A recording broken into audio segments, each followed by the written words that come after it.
So obviously, everyone's aware that Avatar 2, The Way of the Water, is coming out.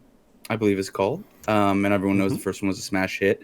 Everyone already probably knows. If you don't, here's a separate fun fact that they've already recorded all the way through the fourth one. So the second and third were filmed simultaneously.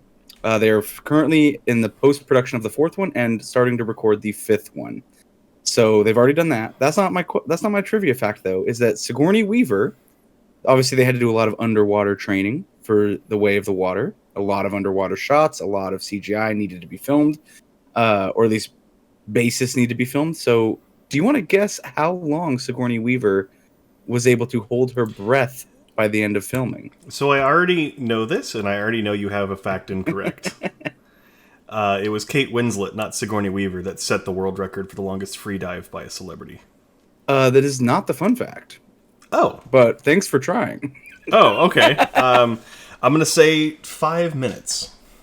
Incorrect. She was able to hold her breath for over 6 minutes by the end of training for free diving. And she talked about it on a Tonight Show that it was a little bit different.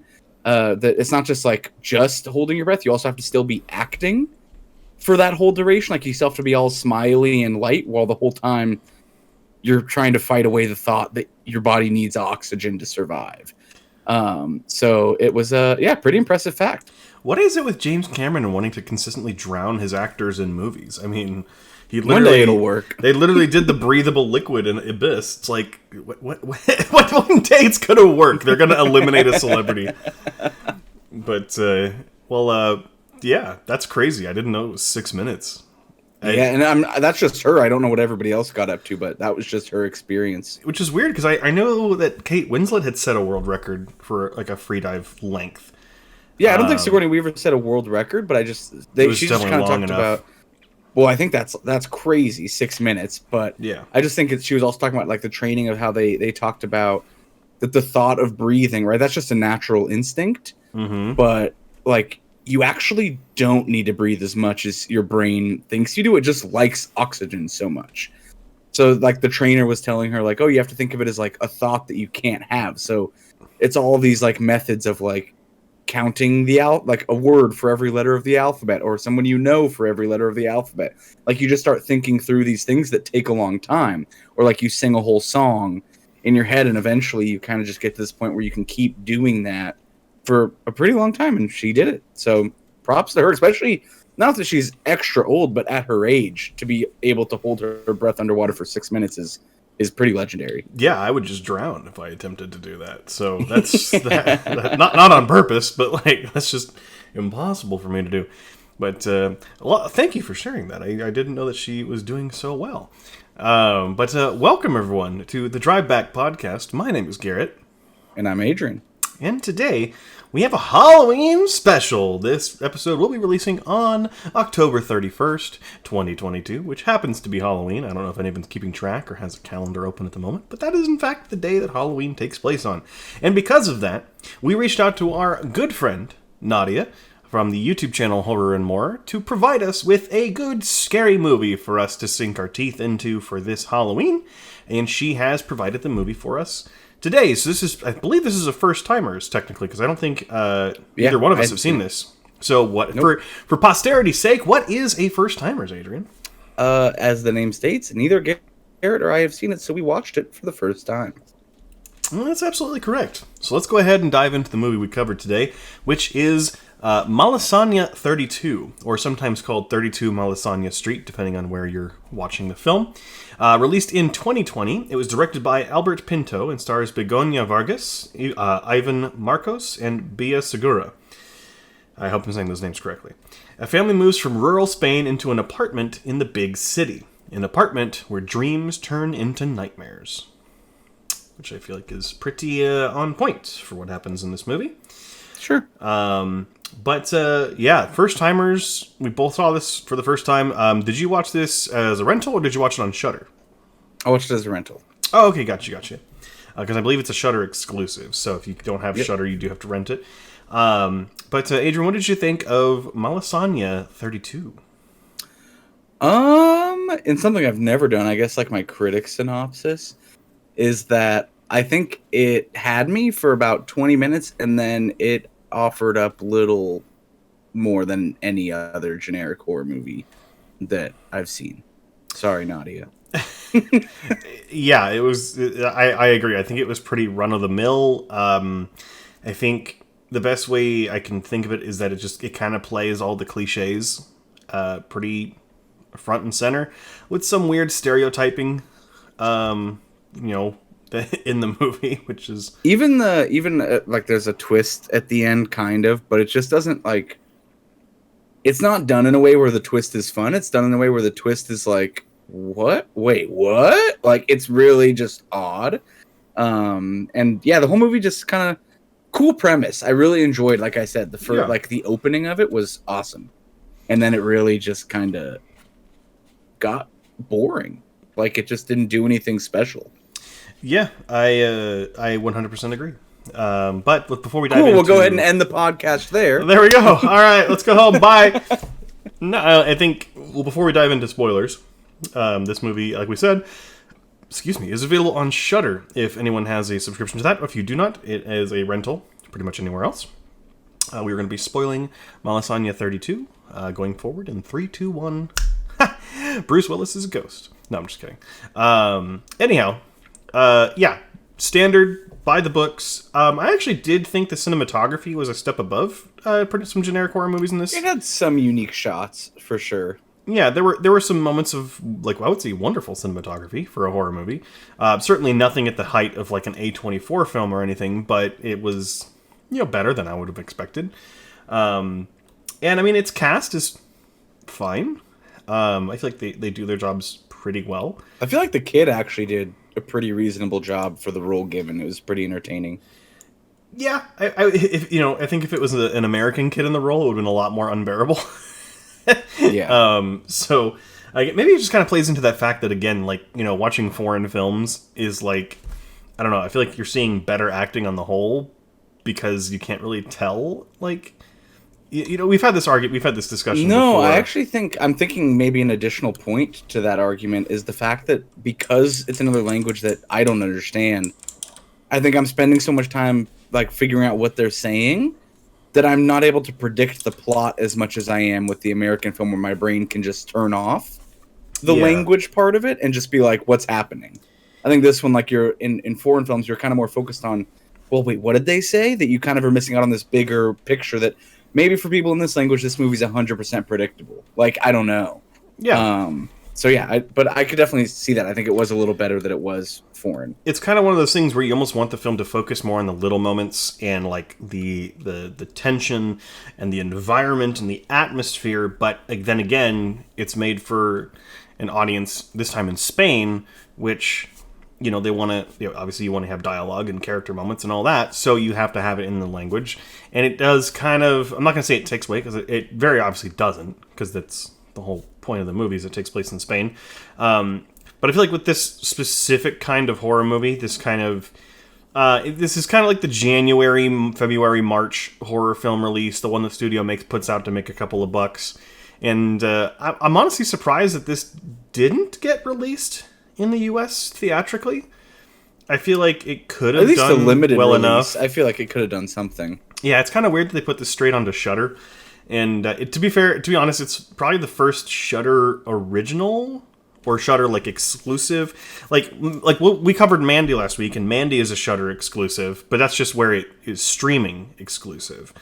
Maybe it's the same with 32 Malasanya. I don't know. Yeah, but or maybe it just came out to the U.S. there only. But I feel like it could have done pretty well in theaters, especially if it had released around Halloween time. I think that it would have done pretty successfully. Yeah, and I actually just want to jump back. I kind of processed what you said. I'm actually saying that I think the fact that it was another language with subtitles makes it a better movie. Oh, yeah. I know what you're saying. Yeah. I just want to be clear that I actually think, like, I love Spanish TV shows on Netflix, like Money Heist. Like, I think it really adds, because, again, I think it makes you focus more on kind of what's happening minute to minute as opposed to predicting the plot. Just wanted to clarify. I'm not trashing anything. Yeah. And neither am I. I think horror is a little bit more difficult when it comes to foreign languages because there's so much going on in the atmosphere and in the moment that sometimes having to read subtitles can take you, like, if it's like, what's that show where everything always happens in the background? A Haunting of Hill House. Yeah, like if that was in a foreign language and you're having to read a lot and you don't see the little faces or bodies everywhere, it wouldn't be the same experience. So yeah, and then flip side, I guess it's kind of the discussion of it now. Flip side, though, is that you can also have a reveal be really impactful with subtitles because people aren't paying attention as much to the overall image. When they say the name of a character, it can totally catch you by surprise if they haven't said it yet. So I think you're right. I think it depends on the movie, but I do agree it might be a little harder for horror. 100%. And I think the closest thing that we've watched on this show that is a kind of foreign language sort of a horror film would be Pan's Labyrinth. And that one we really hold on a pedestal because it's very fucking good. Yeah. It's just kind of like, I think it's in this one, it's more the technicality of it, like just the cliche nature of it doesn't quite hold it up to any other foreign horror film I've seen. But what else have you got, Adrian? Yeah, I thought the scenes, specifically the scene where she is locked out of the room and looks under and sees the old lady's foot, and then like when the family comes in and is all freaked out, and my brain, of course, as everybody's probably is when you watch this, is thinking, oh, no one's going to be in there but the boy. But then when he's on the edge of the windowsill, I thought that was a pretty fun play on like jumping expectations a bit. Mm-hmm. Like I think everyone was like, "Oh, like clearly there's no ghost in there." Like and then to be like, "But something still is really bad." Like I thought that was pretty cool. And I thought a lot of that kind of jumping expectations was pretty fun. I thought it didn't pay off quite as well with the TV thing where he looks back and the big old hand grabs his head. That just kind of felt out of left field. It's a trailer really shot for sure. Yeah, like, and you could tell like half the budget of that movie went to that hand, and it just seemed like kind of an odd place. But there were some good moments of shots where they would like use doors to change things, and make things appear and disappear.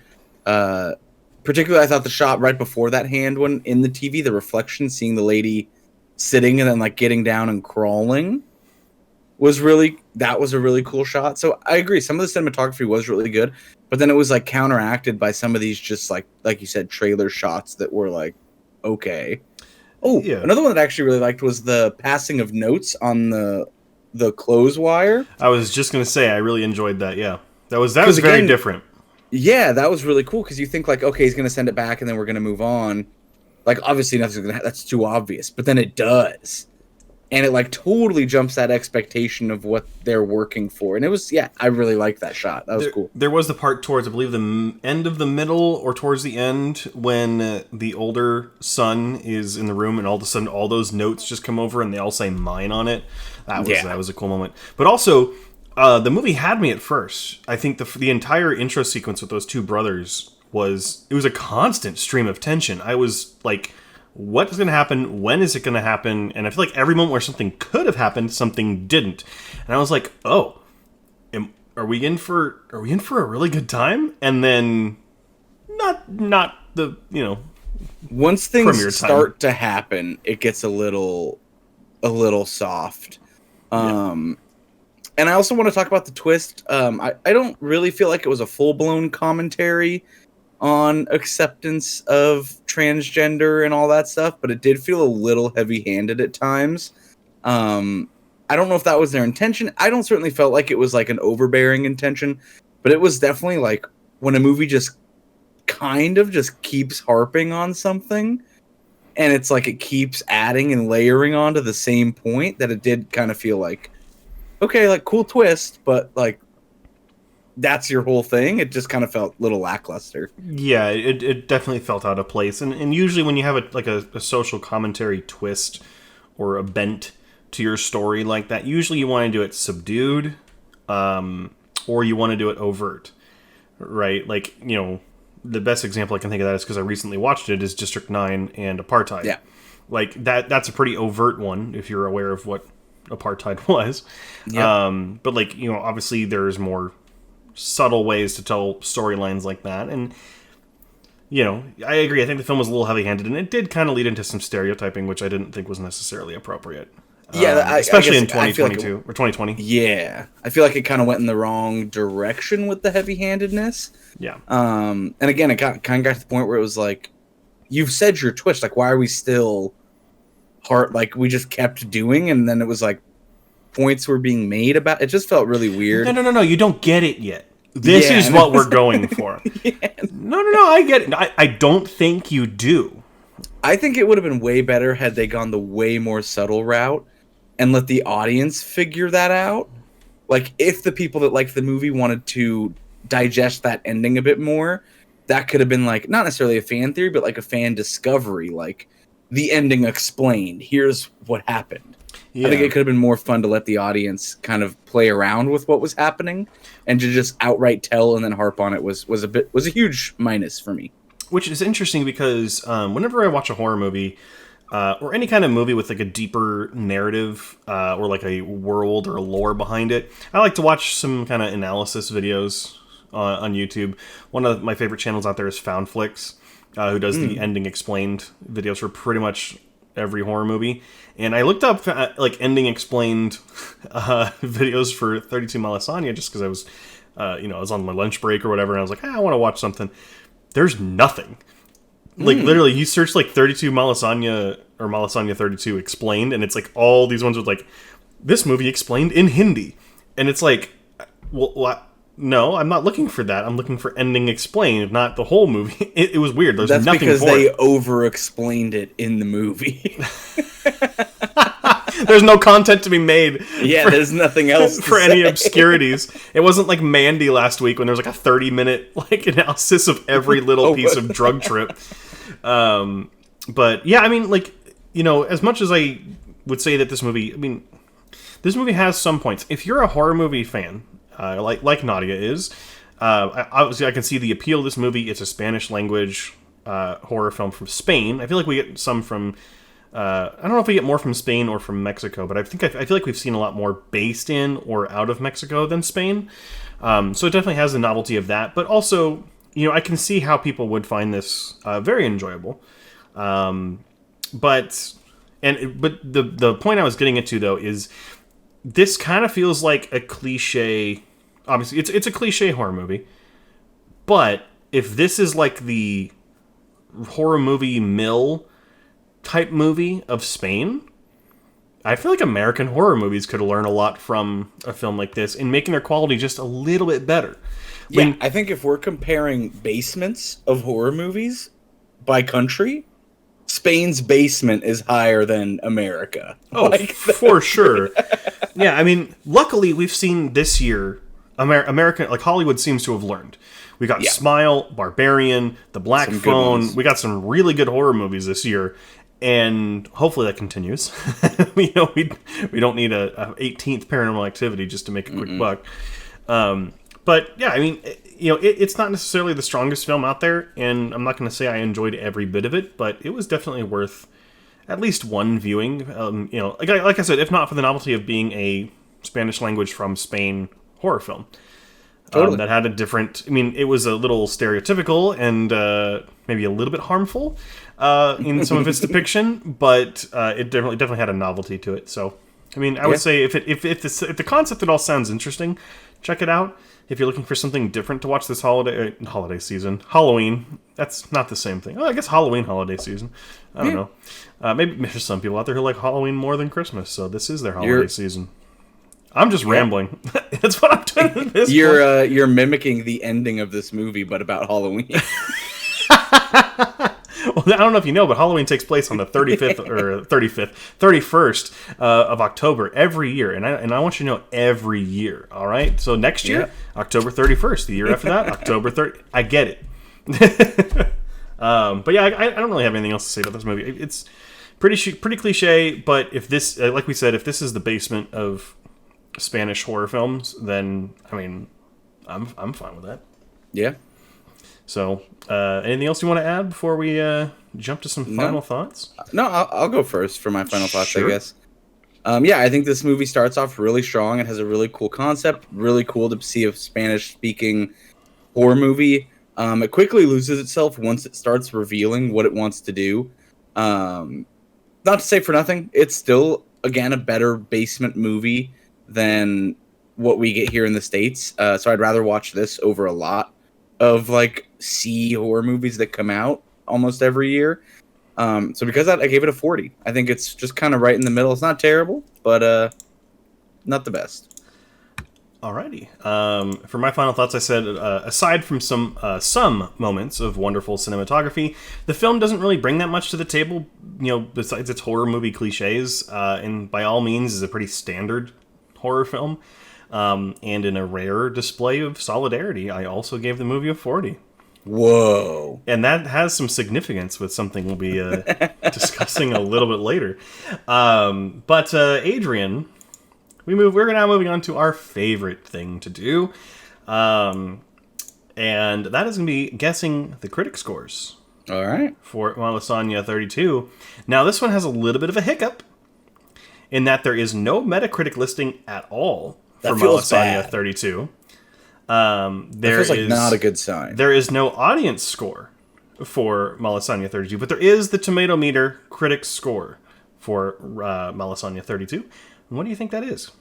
The fact that there's not the other two makes me concerned that it just hasn't been reviewed that much. Can you tell me the total number of reviews? There are 23 reviews for it. That's low. I'll stick with mine. I'll say 40. You're very, very close. It really? Is a 43. So, hey, we're both pretty spot on. The critic consensus on Rotten Tomatoes is that it initially appears to be a promising destination for horror fans, but Malasanya 32 ultimately houses little more than repackaged ghost story cliches. So, what we said. Fair enough, yeah. Fair enough. We don't look at these before we watch the movie. That was a good one. I only pull it up like 5 minutes before we record, so we did not copy that at all. But that's going to be it for that film. Last week we asked anyone if they had questions for us or if they had anything they wanted to know, and rather surprisingly, or I guess we should say unsurprisingly, we did not receive any questions or anything like that. So womp womp, we just we won't get to have fun answering any questions. But Adrian, we kind of teased it last week, but we have something exciting to talk about at the end of this week's podcast episode. You may want to talk about that a little bit. Sure, yeah. We should, I guess we could use the thumbnail and the clickbait of the end. What you've listened to up until now is and will be the last episode of the Drive Back podcast. Not because of any bad blood or anything like that. Garrett and I are actually moving kind of our focus onto a reinvigorated version. It won't be a podcast. It won't be called the Drive Back podcast. These episodes will exist on our YouTube channel, the same one here. So if you're subscribed, you'll always be able to access these. But we are going ahead and launching kind of a whole new platform. Pretty much a lot is still under wraps. We're still kind of hard at work in the lab on a lot of how it's going to be. But one thing we can promise is it's going to be a lot more up-to-date, relevant, and noteworthy information that we're going to be giving you guys all the time in a weekly show format. But it will no longer be a podcast, so you won't be able to find us moving forward on Spotify or Apple Podcast or anything like that. It is a bit of a heavy heart that we leave this behind, but I think both of us, you could speak on this later, but are excited for where we're going with kind of our little program here. I think there's a lot of excitement generating from it, and a lot of creative juices are flowing too with what we want to do, which is cool. I feel like this format has 150 episodes, certainly long-lived. And we learned a lot about how to kind of tackle projects and work with each other.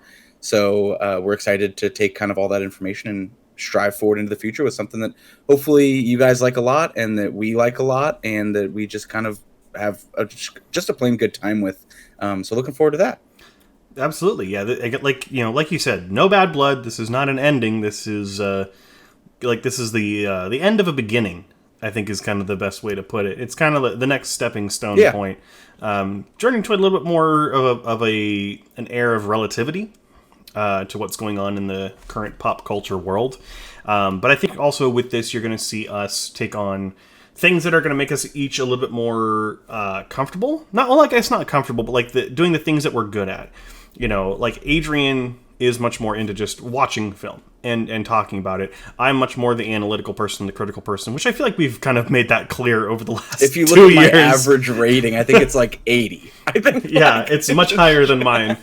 But like, you know, so obviously you're going to see a lot more casual conversation coming forward about what's going on in the current world. Obviously, I mean, we're trying to inject a little bit more comedy into it, which I think will be a lot more fun. Hopefully some wonderful little bits. We've got various different kind of segments of the show that we're working on to see how those work out. You'll still get kind of weekly reviews from me in some capacity with the score, because I like your blog is coming back. My blog will be coming back with kind of weekly posts on the things that I watch in my free time, which I'll kind of do a quick little report back on here on the channel. So this is, like we said, this is the last episode, which will come out on Halloween. We'll be taking the rest of the year off. So we'll be out from November through December. If you're already subscribed to the channel, make sure you stay subscribed. The name will change to whatever the new name of the show is going to be. And I'll also be working over the next 2 months to see if I can upload audio-only versions of the podcast episodes before we started uploading on here. I think that's a good project to work on. Hopefully I have them all on my hard we drive. want to get the whole backlog available. Because we are proud of the content that we've made here. There's there's some episodes that are really, really good, and some stuff that we've put out that we really, really enjoy. So we want to make sure that the full backlog is available for those people that do find it later and want to dive into it. So yeah, I think that's great. Yeah, and all the episodes are going to be available on their own playlist. You know, there's too much that we're proud of to ditch the channel and do a new one. And so it'll just be a rebranding, a retheming. The tier lists are going to stay there. The trailer reaction, the only one we've done so far, will stay there. Hopefully we'll do more of those. Stuff, yeah, but we got a really good engagement on both of those things that Garrett just mentioned, with the tier list and the trailer reaction. So that's the kind of stuff that we want to take. Right at the end of the day, what we want to do is provide stuff that people like to listen to, and it's pretty clear from those kind of numbers, from what we saw, that that's what wants to be listened to. So that's what kind of is prompting this, is we want to give you guys something that's a lot more interesting and a lot more relevant, like trailer reactions and tier lists and just general movie discussions about what's going on in the world, and kind of being that news source potentially, just if you want to catch up for the week. So we're kind of thinking shorter format just here on YouTube. So if you're listening on podcast format, make sure you head over to YouTube if you want to continue to follow anything that we're doing, because it will no longer be taking place here, like I said. So make sure to hop over and subscribe there for continued content, because we still will be doing 3 more episodes. They'll be coming out in quick succession in holiday. Garrett, do you want to go ahead and talk about what those are going to be? I know you got the kind of list of them. Yeah, so the first one that we'll probably put out is our end of the year Drive Back Awards, which we'll probably still call that the Drive Back Awards, because we'll probably still be the Drive Back for the foreseeable future. Where Adrian and I will be handing out our awards for the best films of 2022, as well as the most disappointing and the worst, which that'll be a lot of fun, as always. We also have our much beloved, for both us and you guys, video where we go over our top 20 things of 2022 that were not film, so music, games, TV shows, anything that we experienced outside of movies that made the year better for us. It's a really good time if you're looking for recommendations on, probably TV shows would be the big one, because you and I watch kind of some different stuff, and I can already tell you right now my list is probably more different than ever in terms of the type of stuff. And then the third episode, if I'm not mistaken, will be the things that we're looking forward to in 2023. The films that were coming out that we'll be taking, hopefully, ourselves to the theater to go and watch. That could end up being the first episode of our new show, or it could just be a standalone video. We haven't quite decided on that yet. Again, still in the lab, hard at work, and gonna get that out pretty soon, though. So it's hard to think that 2022 is almost over. You are muted, by the way. I accidentally hit that. Good thing I didn't try to talk before that. But touching on that, definitely, like, hard at work in the lab, that's definitely the right term. We've been brainstorming a lot. And something that we're not trying to do is rush out a faulty product for you guys. So we definitely are taking our time. We're making sure we're doing lots of tests of the format. So we're doing a bunch of test runs, trying to see what works, what doesn't, trying to dial in the timing, just trying to basically make something that we're proud of and that you can be proud to listen to and watch. And because there's no real firm transition date, that's why we've kind of been vague. This phase is ending, but sometime in the early new year, we will be rebranding kind of all at once. You'll see our Instagram and our YouTube channel completely just kind of have a facelift. And then we'll start launching our whole new platform that we don't know exactly what it's going to be yet. But I think that's what makes it so exciting. I think, and we hope you guys are excited too, because if you get a chance to talk to any of us, I know our friends, we've kind of hinted at what's going on just here and there. And I hear a lot of excitement buzzing around it. And I think we've got some really good energy surrounding the whole project. So I'm really looking forward to it. And I mean, there's always a chance that it could grow just beyond that weekly show too. You know, like I still love the podcast format, so I would love to do something, maybe get someone on who doesn't watch movies a whole lot and make them watch some of the best films of all time and get their reactions. Might be a fun maybe podcast. Do like a Q&A format, like you asking them about the movie kind of thing. Could be anything. We could. There's a lot of potential in what we want to do going forward beyond just the actual audio and video form of the podcast. So we're very much looking forward to it. So again, not an ending, but an end to the beginning. So this new show will be kind of our launching pad. We'll see how it goes. If you guys are receptive of it, then obviously we can always branch off from there. But really excited to get something that hopefully everyone enjoys kind of in your hands and able to be watched. So working on that. Absolutely. So for the last time, Adrian, if anyone doesn't know where to find us or where to follow us, in case they want to keep up with updates and development on the new show, where can they do that? Yeah, the Drive Back Podcast is currently the handle for everything. So again, if you want to jump over to YouTube, if you're listening on Spotify, Overcast, or any of those, make sure to jump over there for any future updates.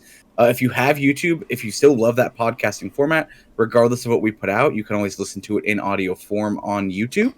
So that's always an option. So if you do like that, still go ahead and follow us over there. On Instagram, you're going to see everything disappear here pretty shortly, kind of through the remainder of the year, and you'll see a big under construction sign. But that is still the Drive Back Podcast for now. So make sure to go ahead and follow now to make sure you get all those updates of when things are going to start happening in the new year. That is absolutely correct. And we'll be working on migrating all the old episodes to YouTube, probably in about a month's time, maybe 3 weeks' time. I think we're missing everything before, like, 42 or something. Everything like before there's a Golden Globes reaction, and then there's also the Little Things, I think was the first video ended. So anything before that will hopefully get migrated over, because in about 2 to 3 weeks, you'll see all of our YouTube, or our, like, Spotify, iTunes, all that. The listing will probably either disappear or stop being hosted. So just a quick heads up. But again, it will live on YouTube. So if you want to, if you're still trying to catch up, or like you're just listening and jumping around, it will all be on YouTube. So make sure to subscribe, because you could still finish the podcast. If you're a completionist like I am, you can still catch up on anything that you may have missed or that you want to listen to again. Or if you have a favorite episode, like when we had Judi Dench on for Cats. That was a great time. That was really fun for us. That'll still live on. So make sure to subscribe. That's absolutely correct. So for the last time, for the time being, we love you so much. We'll see you next time here on whatever this is going to be next.